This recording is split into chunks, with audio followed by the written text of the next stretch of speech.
Good evening and welcome once again to QI, the reality show where four people are held in a queue until one of them becomes interesting. Clive Anderson,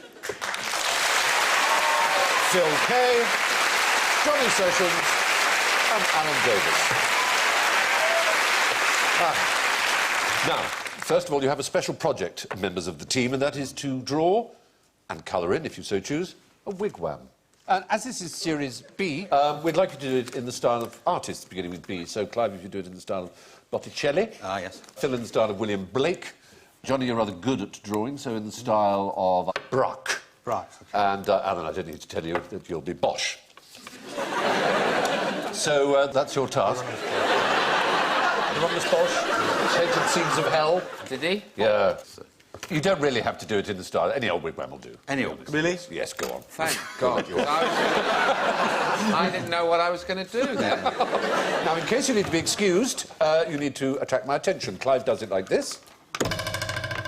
And Phil does it like this. And Johnny does it like this. Oh, I know, sir. Sir, please, sir, I know.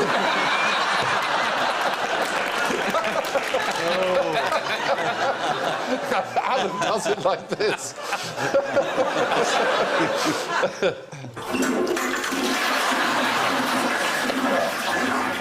Well, I'm glad that you went before you came. Now, you all know me. Yeah. I'm one of those Johnny jump up, meet me in the corner and tickle my fancy types. Right? So what am I? Sir, I know, sir.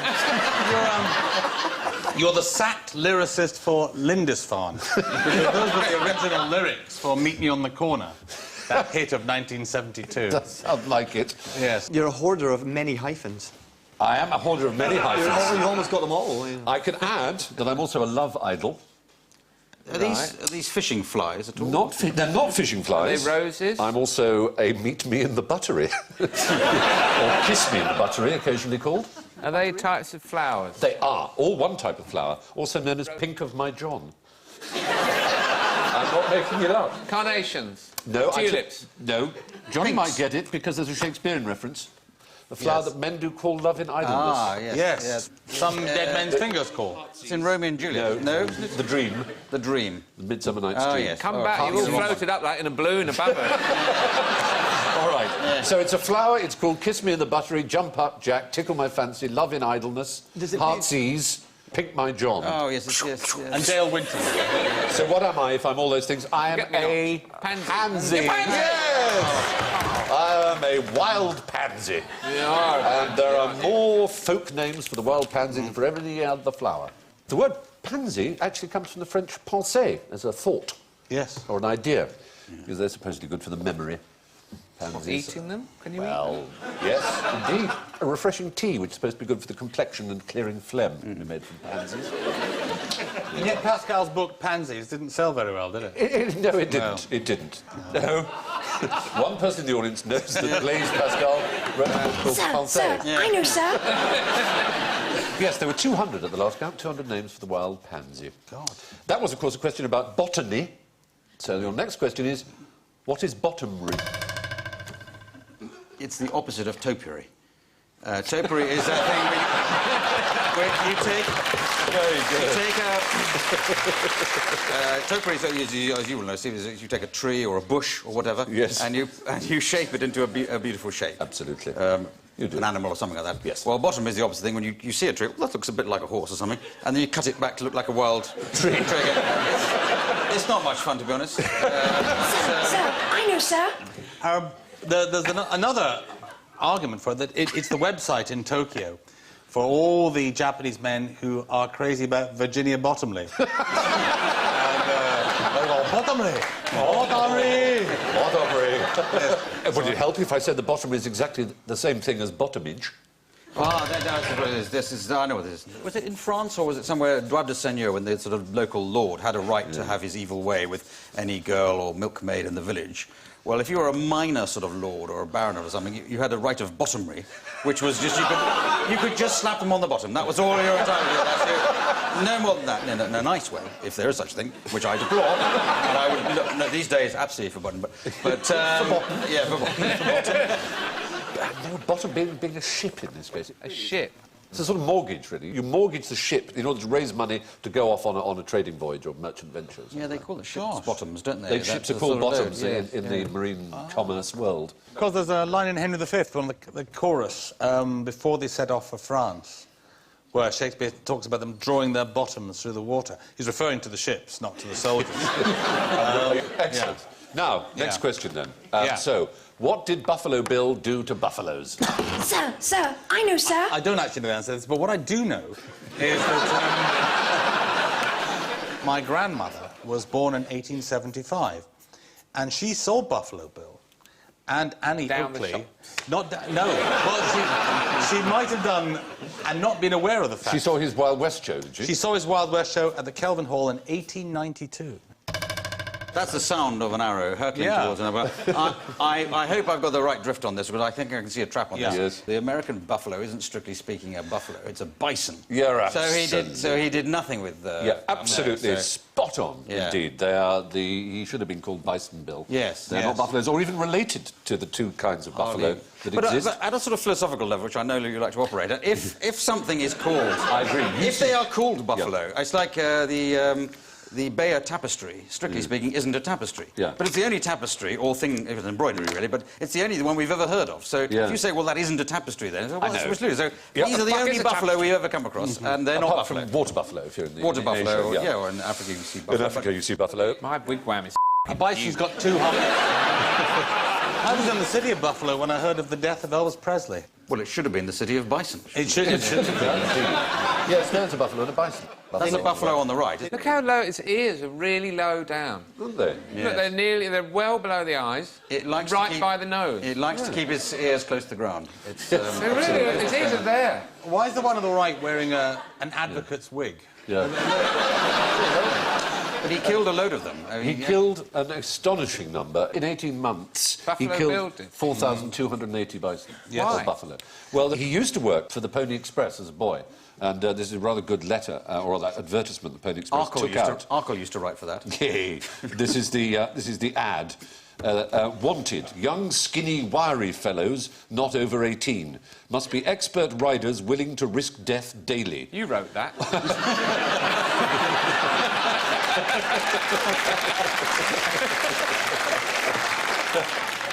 It goes on. Orphans preferred. Wages $25 a week. But anyway, that only lasted. It only lasted 19 months, the Pony Express, because of the railways. And the Kansas Pacific Railway needed food for its workers, and so they employed Buffalo Bill to kill bison, or buffalo as they call them, to feed the construction crews for the But in railway. dances with wolves, they just kill buffalo for fun. Well, the Native Americans, the Indians, whatever you prefer to call them, they used to lure them over cliffs, which was their way of killing a lot. They use their hides and they use their meat, so it's not as if they kill them But they'd just only for lure fun. exactly the right number that they actually needed to feed the tribe. No, they didn't. Don't have that sentimental view of them as if we're nasty human beings, but all Native American tribes are peace-loving philosophers. We were all, like, drunk and badly behaved. They'd never lure a pregnant one over. The way they lured them over was to cause them to stampede, and once they're stampeding, they all go. No, when they had enough, then they'd go over and go, "Hey, that's stop!" I think, it was that moment when's the stampede over? You know, you're stampeding and then you're not stampeding. You know, that nice... It's when you've hit the ground at the end of the cliff, then you know it's over. Stampede's finished. If you're at the front of the stampede, you've got to keep stampeding, because everyone behind's stampeding. If you stop, straight over.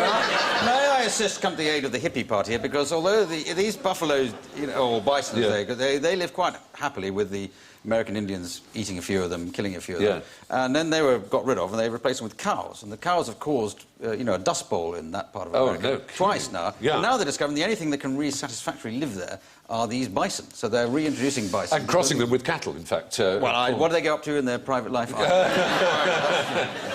From 60 million bison in the 17th century, they went to just a few hundred in the late 19th century. They're now about 50,000. I'll read out the next question. Buffalo Bill's famous Wild West show included a famous Native American chief, Sitting Buffalo Bull, who, of course, defeated Custer at the Battle of Little Bighorn. But what was his real name? Do you know? Bison. It worked for the last question. Well, they're always named after the first thing that the score sees. Two dogs. That's the I was going to let the audience think that for themselves. Well, Buffalo Bill, although he had to kill thousands of buffalo or bison in order to acquire that nickname of Buffalo to go with the rather dull name Bill. So, but old Sitting Bull, all he had to do was sit around a lot. Hang on and now. talk, rubbish like this. Sit. Do they? Ferdinand did. Ferdinand? Ferdinand? Ferdinand the Bull. Yes, so he was... He used to sit under the cork tree smelling the flowers. And then a bee got into it. So He got stung by a bee and then he was... Yeah. What? It's a book. Yeah. It's a book that you happen not to have read. It doesn't make us mad because... Because the bee stung him, he ran around like crazy. And they thought, he's a fine bull. Then they got into the bull ring or whatever. It's a children's classic. It's a very beautiful book. What's it called? Ferdinand the Bull. Yeah. In it, Ferdinand forgets to take his drugs test and is disqualified from the bullfight. Exactly. Don't bulls sit down when it's going to rain, don't they? Yes, supposedly. Yes, that's very much like cows. So they have a dry patch. Yeah. If you like. If you like. Well, Standing cow, he was called. actually, he was called Jumping Badger. That was his given name. He acquired his father's name when he was a teenager. His father was Sitting Bull. And because he'd done great exploits, he'd killed his first buffalo-bison at the age of 10, and then he took part in a raiding party on a Crow Indian settlement, which is a great hero, and his father gave him his name, Sitting Bull. His mother was called Her Holy Door. Yeah. Interestingly. They were rubbish at names in that family, weren't they? Sitting Bull was scarcely OK, but Jumping Badger. Why, Dad? Why am I called There was a film character who was very popular with your mother.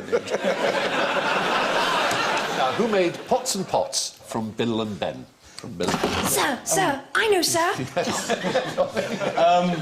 I think it's somebody like, dare one say... Do you do Bill and Ben now? Yeah.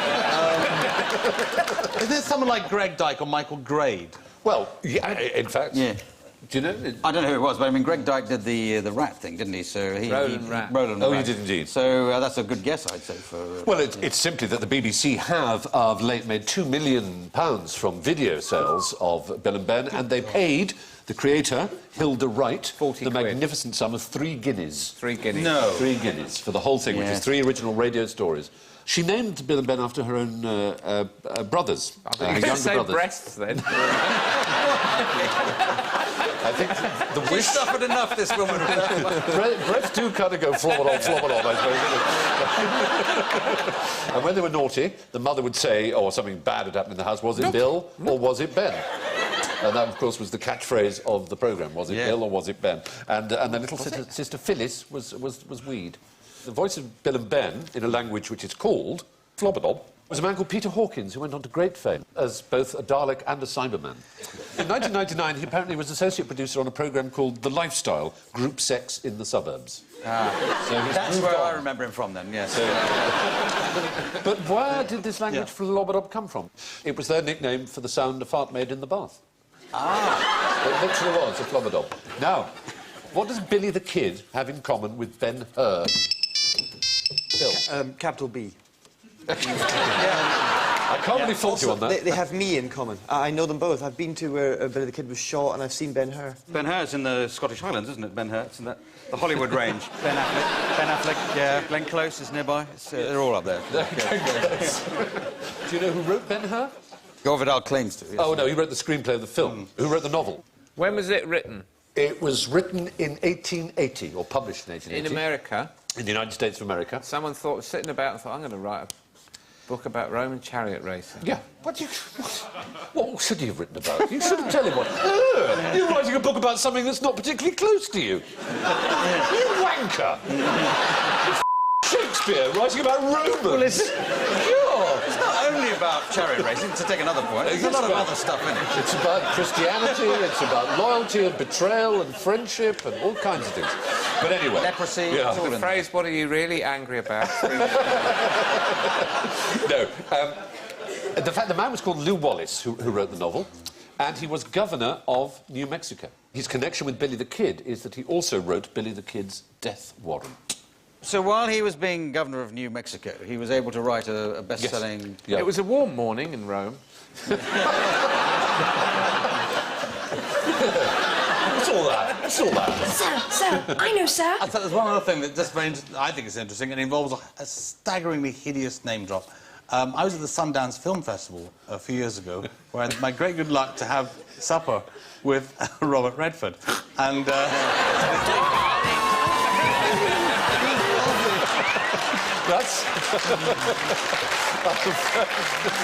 It's a special little forfeit for Johnny. Yeah. Is the lovey alarm. Exactly. But carry on. You were having because dinner with I Robert told my very close and personal Bobbity is what he prefers. Bobbity Bedford. Bobbity, and as I was toweling him down after our bracing game of shuttlecock, I happened to mention to him that the Sundance Kid, I don't know if any of you know this, was in fact Welsh. Well, the family's stock was certainly Welsh. This town ain't big enough for the villa.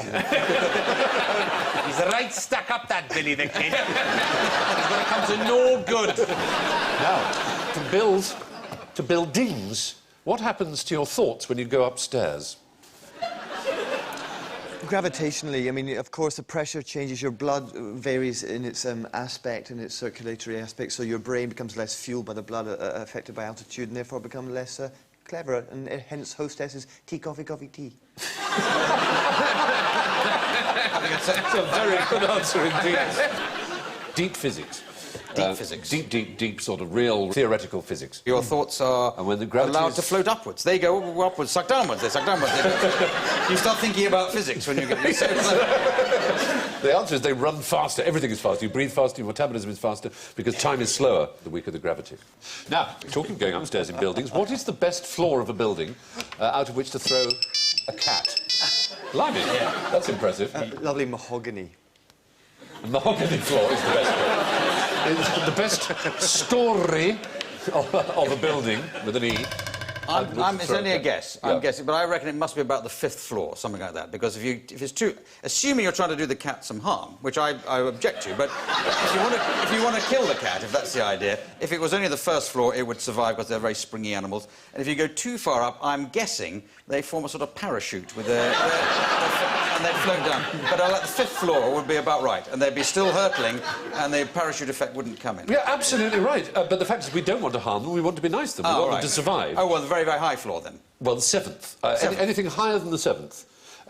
They experimented by studying, not by throwing cats out of the window.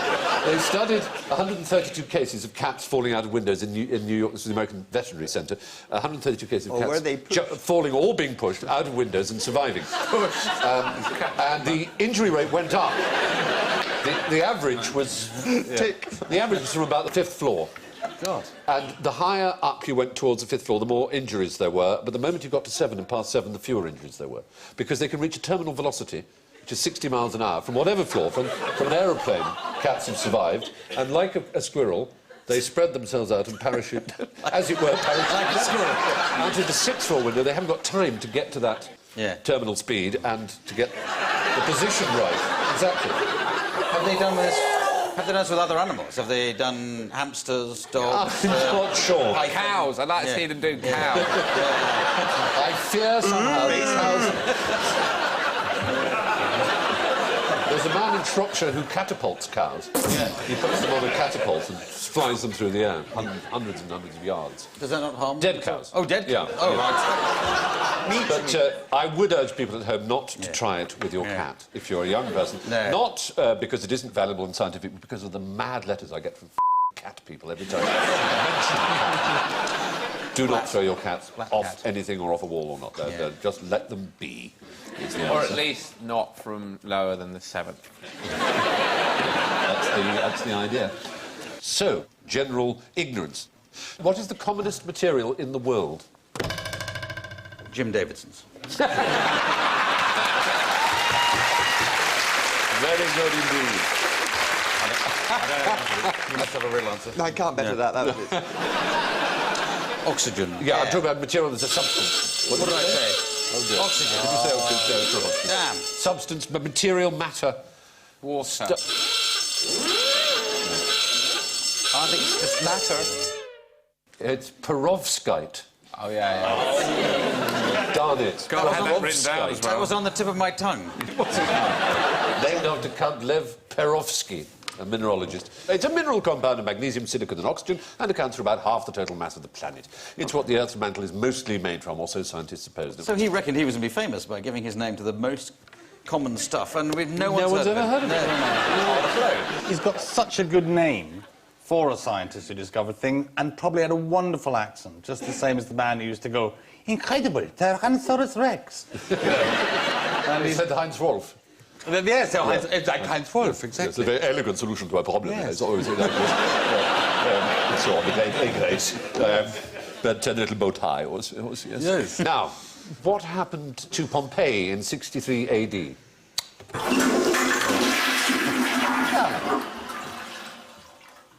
His eyes narrow. Ah, yes. I've been to Vesuvius. Have you? Yes. What happened to Pompeii? I'm really trying to remember really, really hard. Is there a time limit? I can't remember if that's when it got covered in lava and everyone died. It was an earthquake they had before. Quite right, it was the earthquake. Yeah. It was destroyed by an earthquake, and they had just started to rebuild it when 12, 14 years later... Oh, I bet the air was blue. 79 when AD. That's just finished it. Can't believe it. It's all finished. Yeah. The air was actually black. Oh, the tiles. I just put the tiles up. Yes, one of the things that was preserved, they showed almost every household had an extraordinary number of pots of plaster because they were replastering all the houses. Artexing the inside. Artexing the inside, expecting another There's earthquake. a bit of it you can walk across which has got a sulphur crust, which is about that thick. And there are places where it's fallen through. It's this type of pizza. And it's going... and it's going bloop, bloop, big is bubbles, extraordinary, bloop, and there yeah. are fences round, and you go across in your school party, and they say, go in pairs, not in big clusters, because you might go through. And don't... They say to you... They say this to school party from Essex. Don't jump up and down. What a mistake! Oh, dear, oh, dear, oh, dear. Have they never heard of, reverse psychology? What did you say that for? This is a kid at the back. Certain death. Oh, naughty Lord. So it's going to go again, is it? It's about to... Well, it's- yeah. Well, It's really, really overdue. Yeah. Massively overdue. Can you imagine, being an estate agent trying to sell a house and then there's lava coming Yeah. to what? Imagine how good you'd have to be to sell all the house, even though there's... Here's the keys, thank you very much. Yeah, quick sale. It's not central heating, it's exterior. Didn't the Phoenicians end... The actual Phoenician civilization ended the same way? It's a volcano, we're finished. But while still in Rome, how did Roman emperors order the death of a gladiator? No, well, no, you're right. It was a trap. No, they didn't put their thumbs down. Put their thumbs up. Take him out and kill him. Well, this is... Hey, gladiator! It is over for you. It's all a rough joke about whether it's up or down, but it's life and death to some poor gladiator. Exactly, they ought to know. I mean, in films, right? Why do they go like that in the films then? Well, because we have this up and down idea, and... So when we go like that, we mean death to you. So what was the saving We don't. symbol? What was the... what did they have one? It was called pollex compressus, where you'd put the thumb, the pollex, in that way, as Then you put opposed little to pollex infestus. Little which is mouth that way. and eyes on as well. Right now, even to this day, though, that's the rudest thing you can do in Sicily. Oh, is it? Which is why so many hitchhikers are killed. Seriously. You stand by the road going like that, people just go... Russell Crowe, he's going for the knob there, isn't he? Yeah, he is. The knob shot. He's going to bite it off. And what he's holding is his gladius. Gladius. Which is why they're called gladiators. It's a Yes. small, flattish sword. Now, were the Romans really the only people who had that kind of men killing each other for sport? It's a very interesting question. I've never heard of it in the Other Chinese culture. cultures The or Greeks anything didn't like do it, that? did they? The Greeks didn't do it, no. They had naked wrestling instead, which is much more the thing. Now, what was the name of the organisation that the Americans fought in Vietnam in the The Viet Cong, the Gooks. You want the proper name of the organisation? Alan, even I can work out that when you know the answer, never give it, because it's always the one, it's the one they're hoping we'll say. It's... Gooks and Charlie and Viet Cong are all alike made up by Americans. The word Viet Cong doesn't exist. It was made up by the CIA. Vietnamese Popular People's Army. Liberation Front. Yes, which was known as the... Vietnamese Popular PLO, Army. PLF, Tooting Popular Front. The Viet... It's the name of their great hero. Ho Chi Minh. Ho Chi Minh. Viet Minh. The Minh. Yes. Have you heard of this before? The Americans gave a huge amount of money to the Viet Minh because at one point they were on the same side. Who've never heard this happen. No, This is and ridiculous. then having armed them to the teeth, Yes. the war then ends, and again, a huge historical surprise here, the French surrender, extraordinary, to Ho Chi Minh and in 1954, and that's the end of their rule in Indochina. And suddenly the Americans are fighting them with the weapons they gave them just 10 years earlier. Well, what is this term Viet Cong? Is that supposed to be a term of abuse, like King Yes, Kong or something? CIA believed it sounded more kind of menacing and ugly and also associated with communism. There is a Viet Cong But Viet commies. Minh doesn't sound very good. Hello, why? You want Slippy Slippy? No. I'm sorry, I'm a missionary. Is there a nationality that hasn't been cruelly abused in the course of this? Lampoon. Seems not. So was King Kong, was that his real name, or was it really King Min? Oddly enough, the Danish for king is Kong, so in Denmark the film is called Kong King. Kong. Kong King. It is called Kong King. Yes, it's time to hold up your work, please. Look and at to be my judged. buffalo. Good buffalo. There's a wigwam. That's oh, the tongue. and there's Johnny's, and it's a cubist wigwam. Yeah. Genuine originals. Slight very, I misunderstood. I've got Wham wigs. This is George Michael and Richie, and they're wearing wigs. What's wrong with that? Very good indeed. Very good. And what have we got there? This is William Blake's, God, but God is a white man with a holster on, man, yeah. And the tiny wigwam, these are the red Indians, that's the blue Indian, that's the beige Indian. And this is thunder and stuff, It's very apocalyptic. I'm sorry that nobody did a wigwam, though. I did, there's a wigwam. And No, that's not a wigwam. There's a wigwam in the middle of mine. That's a teepee. You've done teepees. What's the difference between a teepee and a wigwam? I'll show you a picture of a wigwam. That's a wigwam. Oh, wow. They're very different. That's a wigwam. It's a haystack. And they were... That's not very polite to the eastern Native Americans, who that's where they lived. The Plains Indian lived in the old buffalo hide and the sticks poking up, which are teepees. Yeah. So, what do you think the scores are? My goodness, we have a clear winner, and we'll go from first to last, I think. Clive, runaway winner with 1 point. Fantastic. Phil second with 0. Johnny third with -10, and way out the back there with -26 is Alan Davis. Well...